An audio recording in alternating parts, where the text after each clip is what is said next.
Guys, welcome to PK chemistry.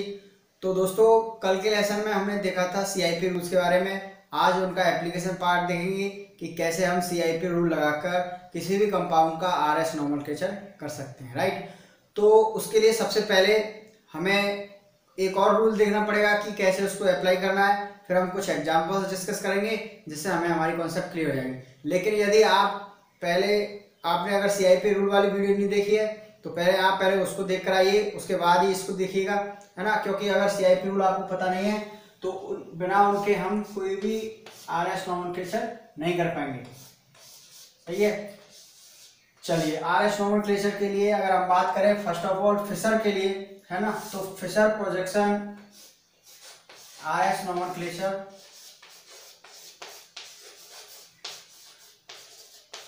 Of Fischer projection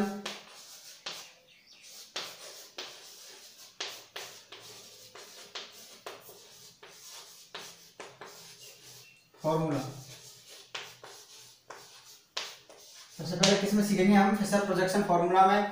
तो उसके CIP rule तो सबके लिए, आपके लिए क्या रहेंगे? एप्लीकेबल रहेंगे।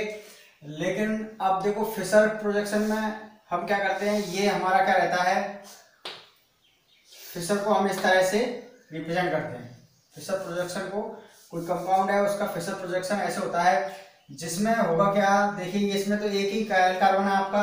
अगर इस तरह से, अगर दो कायल कार्बन है तो हम उसको इस तरह से शो करेंगे, ऐसे बढ़ाते चले जाएंगे। ये हमारी क्या होती है? प्रिंसिपल चेन होती है, प्रिंसिपल कार्बन चेन। और ये कैसे होती है? हमारी साइड चेन। अभी देखिए, इसका रियल व्यू जो होता है वो ऐसा नहीं होता है दोस्तों। इसका अगर हम रियल व्यू की बात करें तो ये जो हमारी, इसमें देखो ये दो लाइन होती हैं। ये कौन सी लाइन है आपकी? ये है वर्टिकल लाइन,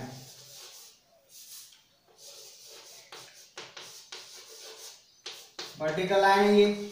और ये वाली कौन सी है आपकी? Horizontal line.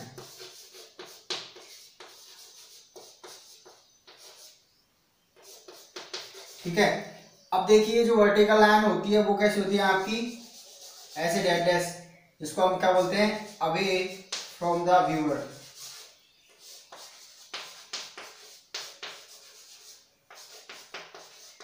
ये हमारे देखने वाले से दूर की तरफ होती है।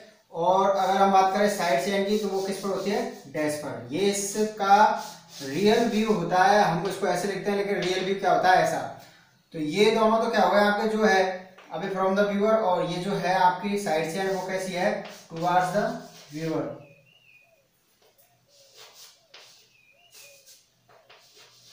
टुवर्ड्स द व्यूअर, सही है।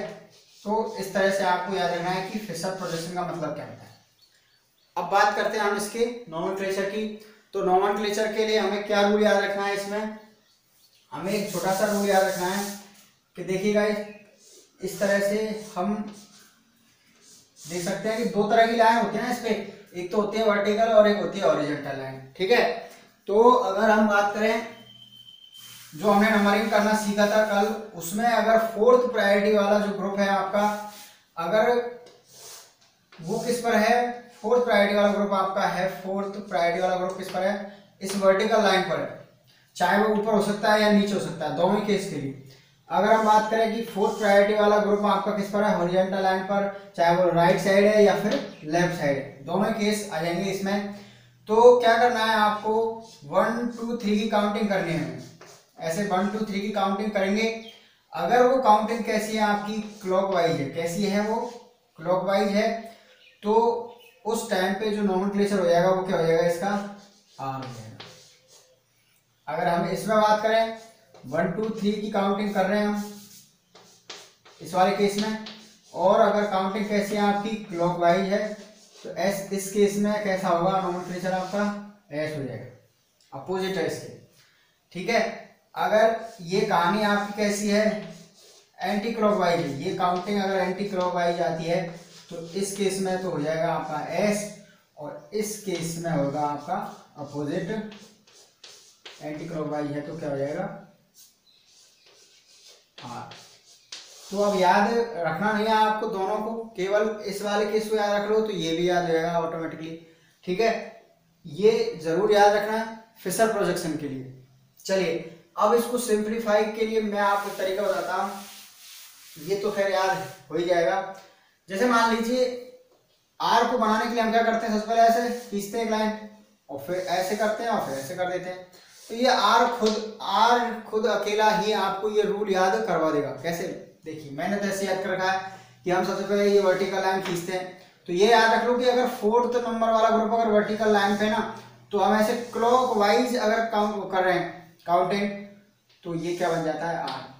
मतलब आर खींचते हैं अपन ऐसे करते हैं, आर खड़ी लाइन खींचते हैं, इस पे 4th वाली प्रायोरिटी ग्रुप है, अगर क्लॉक वाइज है तो ये बन गया आर। तो अगर 4th प्रायोरिटी वाला ग्रुप आपका किस पर है, वर्टिकल लाइन पर है, और क्लॉकवाइज अगर आपकी काउंटिंग है तो वो क्या होगा आर। अब एक इससे ही आपको सारे याद हो जाएंगे। देखो अगर एंटी क्लॉकवाइज होगी तो इसमें एस हो जाएगा। अब जो अगर आपको ये याद है तो उसमें अपोजिट करना है, उसमें अगर 1 2 3 की काउंटिंग क्लॉकवाइज है तो उसमें एस होगा, और अगर एंटी क्लॉकवाइज होगी तो आर हो जाएगा। तो ये कोई बड़ा पॉइंट नहीं है, याद तो खैर ये हो जाएगा। मैं तो कह रहा हूँ कि ये आर जो मैंने लिखा है इससे याद हो जाएगा। अब चलो कुछ एग्जांपल्स देखते हैं हम। सबसे पहले मेरा फर्स्ट एग्जांपल अगर लूँ तो यहाँ पर हम लिख सकते हैं कि मैं मान लीजिए फ्लोरीन ले लिया है ना, और इधर ले लिया मैंने ऑक्सीजन CH3 ले लिया, और इधर ले लिया मैंने आपका क्या हाइड्रोजन।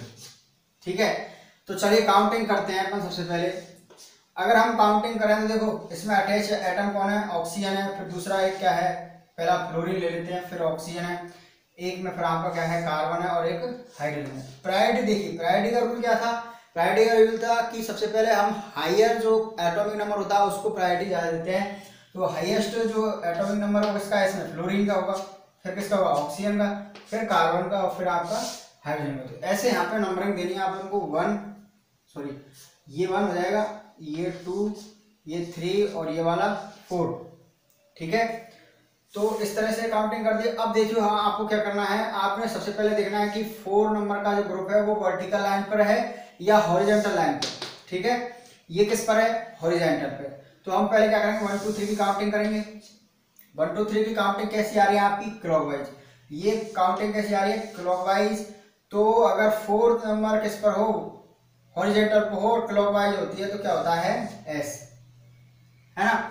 अगर इसी को मैं ऐसे लिख देता कि यहाँ पर मैं हाइड्रोजन लिख दूं, है ना, यहाँ पर मैं फ्लोरीन लिख दूं, और यहाँ पर मैं लिख दूं OH, और यहाँ क्या लिख दूं मैं CH3। चलिए इसका करते हैं।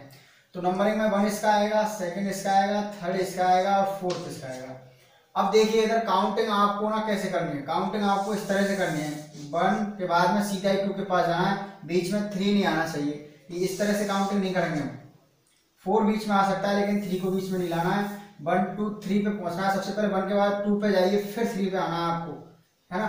तो अब अपन को क्या देखना है कि यहाँ पर 4th पोजीशन वाला किस पर है, वर्टिकल पर है, वर्टिकल पर है और क्लॉकवाइज है आपकी क्या, तो क्या आ जाएगा आपका आर हो जाएगा। सही है। अब 3rd एग्जाम्पल देखिए ऐसे ही, मान लीजिए मैंने लिया यहाँ पर SH, यहाँ लिया मैंने OH, और इधर ले लिया मैंने H, और यहाँ के ले लिया मैंने आपका मान लीजिए CH डबल बॉन्ड CH2 ले लिया, ये हो गया। अब देखिए प्रायोरिटी कैसे देंगे। पहली बात तो ये मल्टीपल वाला आ गया, तो मल्टीपल को हम कैसे ब्रेक करते हैं, इधर कार्बन लगाएंगे और इधर कार्बन लगाएंगे। अब देखिए इधर वो तो अपन जब जाएंगे इस पर, तो जब हमारा क्या है फर्स्ट एटम डिफरेंट है। फर्स्ट एटम देखने सबसे पहले तो फर्स्ट अटैच एटम, इसमें ऑक्सीजन है, इसमें सल्फर है, सल्फर है, और इसमें क्या है कार्बन है, और इसमें हाइड्रोजन है। तो इसकी तो कोई प्रॉब्लम ही नहीं आएगी फिर, क्योंकि फर्स्ट अपन इसको देंगे, 2nd देंगे इसको, 3rd देंगे इसको, और 4th दे देंगे इसको। ठीक है ना। अब देखेंगे हम काउंटिंग करेंगे। अब देख पा रहे हैं हम 4th पोजीशन वाला किस पर है, हमारा वर्टिकल पर ही है, तो कोई प्रॉब्लम नहीं है, वर्टिकल वाला रूल लगाएंगे। 1 2 3 की काउंटिंग कैसे करेंगे, ऐसे करेंगे, तो ये क्या हो जाएगा आपका आर। ठीक है, चलिए नेक्स्ट एग्जांपल देखते हैं 4th। इस बार हम ऐसा ले लेते हैं 2 कार्बन वाला, ये CHO है आपका, यहाँ OH, यहाँ H है, यहाँ H, और इधर OH, और ये ले लेते हैं आप CH2OH। सही है। अब देखिए इधर CHO में मल्टीपल बॉन्ड है आपका इस तरह का, तो किस तरह से ऐसे लिख लेते हैं इसको, C डबल बॉन्ड OH। तो पहले अपन इसको कैसे लिखेंगे, ये यहाँ पे एक ऑक्सीजन आएगी, यहाँ कार्बन आएगा, चलिए अब मेरी बात सुनिए ध्यान से कि हमें नंबरिंग करनी है। देखो 1 तो इसको देंगे, इसको देंगे क्या, अब देखते हैं इसको क्या देंगे, क्योंकि देखो यहाँ पर जो फर्स्ट है अटैच्ड एटम है वो क्या है, ऑक्सीजन। नीचे जाएंगे तो भी कार्बन है, ये कार्बन होते हैं ना, और यहाँ पे भी क्या है, ये कार्बन। तो फर्स्ट तो इसको चला गया। अब देखते हैं सेकंड की बारी। सेकंड में क्या देखेंगे, इधर हाइड्रोजन, ये तो 4 पे जाएगा, ये तो पक्का 4 हो गया।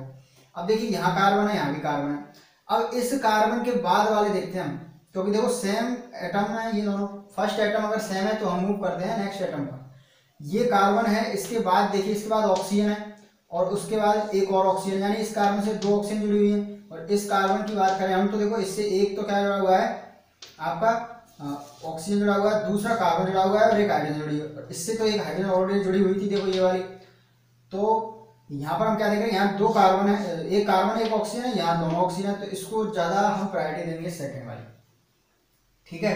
उसके बाद आता है, इसको कौन से देंगे, इसको देंगे थर्ड। अब इसमें हम क्या कर देंगे, काउंटिंग करेंगे, 1 2 3 की काउंटिंग करेंगे। तो देखो किस तरह से आएगी, ये 1 2 3 इस तरह से आएगी एंटी क्लॉकवाइज। और अगर ये एंटी क्लॉकवाइज है और फोर्थ किस पर है हमारा, फोर्थ किस पर है, वर्ट इस हॉरिजॉन्टल लाइन पर, तो ये क्या हो जाएगा, आर हो जाएगा, सही है। नेक्स्ट देखिए, नेक्स्ट में 1 इसको देंगे और ये 4 हो जाएगा। अब देखिए आप 2 किसको दोगे, आप 2 किसको दोगे, देखो इस वाले की बात करें हम तो इसके बाद में ये क्या है, कार्बन है ना, ये भी कार्बन है, इससे एक OH जुड़ा हुआ है, इससे भी OH जुड़ा हुआ है, इससे 2 हाइड्रोजन जुड़ी हुई है। फिर ये चीज तो कॉमन हो गई, कार्बन और OH, कार्बन OH। लेकिन इससे क्या जुड़ी है, 2 हाइड्रोजन जुड़ी है, और इस वाले से एक हाइड्रोजन है और एक ये CH ग्रुप जुड़ा हुआ है। तो हम ऊपर वाले को सेकंड देंगे, नीचे वाले को थर्ड देंगे। काउंटिंग इसमें कैसी होगी, इसमें हो जाएगी आपकी क्लॉकवाइज, क्लॉकवाइज है। और आपका फोर्थ किस पर है, इस पर हॉरिजॉन्टल पर, तो ये क्या हो जाएगा आपका एस हो जाएगा, ठीक है। तो ये था। अब और एग्जांपल देख, चलिए अब हम डी ग्लूकोज देख लेते हैं, एक और एग्जांपल। डी ग्लूकोज में यहाँ होता है CHO OH H OH OH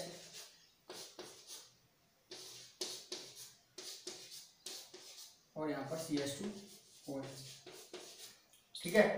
तो देखिए इधर इसको 1 देंगे और इसको दे देंगे 4, ये काम तो हो गया कंप्लीट। CHO में इस कार्बन से 2 ऑक्सीजन जुड़ी होती है, अभी देखा अपन ने, और यहाँ पे ये कार्बन है, इससे एक ऑक्सीजन एक हाइड्रोजन और नेक्स्ट कार्बन, तो 2 इसको देंगे अपन, ठीक है। बचा ये नीचे का पूरा, इसको दे देंगे 3। तो 1 2 3 काउंटिंग कैसी है, इसमें एंटी क्लॉकवाइज है, तो ये क्या हो जाएगा R, क्योंकि 4 किस पर है, वर्टिकल, इस पर हॉरिजॉन्टल पर है।